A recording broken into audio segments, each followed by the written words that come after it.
నమస్తే, welcome to NSTV news. ముందుగా ముఖ్యాంశాలు. సూర్యాపేట జిల్లా హుజూర్ నగర్ పట్టణంలో రెయిన్బో కాలనీలో ఓ ఇంట్లో అరుదైన పిల్లి జాతి జంతువు లభ్యం.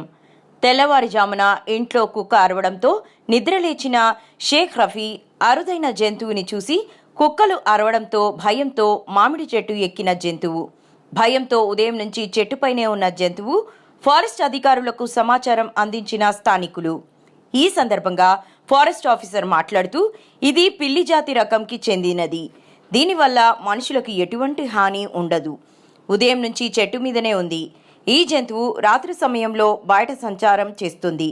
దీనిని పట్టుకోవాలని ప్రయత్నం చేస్తే హార్ట్ బీట్ పెరిగే అవకాశం ఉంది. హార్ట్ బీట్ పెరిగితే చనిపోయే ప్రమాదం ఉందని అన్నారు.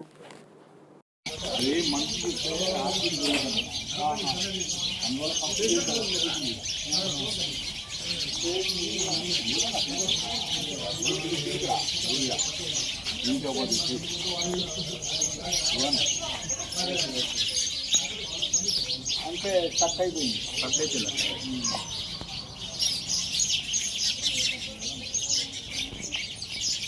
అదే మంచి అందువల్ల కంప్లీట్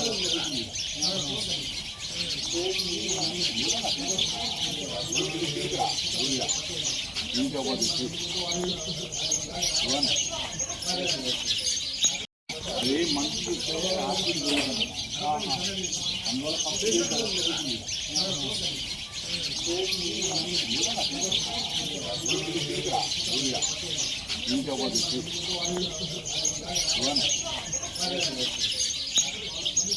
అంటే కట్ అయిపోయింది.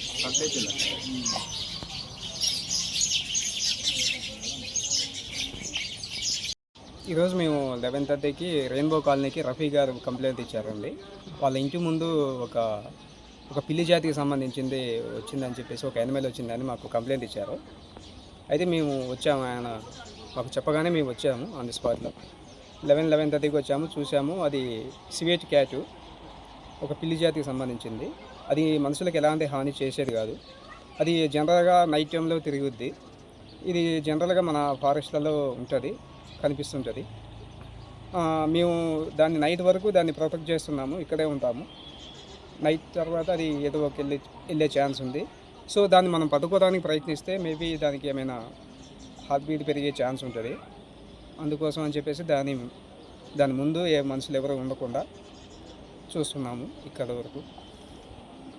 సార్, ఇది జనరల్గా మన ఫారెస్ట్లో నార్మల్గా అడవులలో తిరుగుతూ ఉంటుంది. మన అడవులలో తిరుగుతుంటుంది. నైట్ టైంలో బాగా తిరుగుతుంది కాబట్టి జనరల్గా వదిలేస్తేనే బెటర్. దాన్ని పట్టుకోవడానికి ప్రయత్నిస్తే మేబీ హార్ట్ బీట్ ఎక్కువై చనిపోయే అవకాశం ఉంది. అలజడి వినపడింది, కుక్కలు ఏదో ఉరుకుతున్నట్టు అర్పించినట్టుంటే మేము దాన్ని వచ్చి చూస్తే ఏం అవపడలేదు. మాకు రంజాన్ నెలని ఉదయం 4కి అట్లా లేస్తున్నాం మేము. మా మిస్సెస్ వచ్చి చూస్తే ఏం కనపడి, తర్వాత 9:30కి మా మిస్సెస్ వచ్చి చూస్తే మా ఎదురు మామిడి చెట్టు ఉంది నా ఇంటి ముందు. మామిడి చెట్ల మీద ఏదో జంతువు అవపడుతుందండి, దాని మూతి చూస్తే రకంగా ఉందని చెప్పి వచ్చి చూస్తే వాస్తవంగా అది కర్ర తీసుకొని కదిలిస్తే సబ్మిట్ చేస్తుంది. అరే అటు ఇటు కదులుతుంది, ప్రాణంతోనే ఉంది. ఇది ఎక్కడ చూడలేము మనం, ఈ ఇంత జంతువు జియోగ్రాఫీలో చూస్తుంటాం. దీన్ని ఎట్లయినా కాపాడుకోవాల్సిన బాధ్యత అని మా మిస్సెస్ని అడిగిన, దీన్ని వెళ్ళకూడదామా లేకుంటే వాళ్ళని ఫారెస్ట్ వాళ్ళని పిలిపించి పట్టిద్దామంటే, దాని ప్రాణం తీయడం ఎందుకండి, మనం అయితే పట్టిద్దాం సాయంత్రానికి ఏదన్నా ఆగి అని చెప్పంటే ఏమంటే నేను ఉషశ్రీ గారికి కాల్ చేస్తే ఉషశ్రీ గారు స్పందించి బీట్ ఆఫీసర్ నర్సీరావు గారికి పంపించడం జరిగింది. మన వస్తున్న బీట్ ఆఫీసర్ గారిని వచ్చి సార్ కూడా 10:30 కాడ నుంచి ఇక్కడే ఉన్నారు. 3 వరకు పైనుంచి వాళ్ళ ఆఫీసర్లు వస్తున్నారు, మీటింగ్ నడుస్తుంది మా డిఎఫ్ఓ గారు అన్నారు. 3 దాకా కూడా ఎవరు రాకుంటే అప్పుడు నేను స్పందించి, ఎందుకంటే అది ఇక్కడనే ఉంటే చనిపోద్ది, బయటకు వస్తే వెనకనే మాకు మందులో ఉన్నారు, పిల్లులు చంపి తినేస్తారు, లేకుంటే కిందికి వస్తే కుక్కలన్న రౌండప్ చేసి చంపేస్తామని చెప్పి ప్రెస్లో పెట్టడం జరిగింది. పెట్టగానే ఇప్పుడు సాక్షి టీవీ నా వాయిస్ని నీ వాయిస్ అనుకొని దాని ప్రాణాలు కాపాడి, ఎందుకంటే చాలా ప్రకృతిలో తక్కువ ఉన్నాయి ఆ జంతువులు, వాటిని కాపాడుకోవాల్సిన మా మేధావులు ప్రొఫెసర్లు వాళ్ళు చెప్తున్నారు.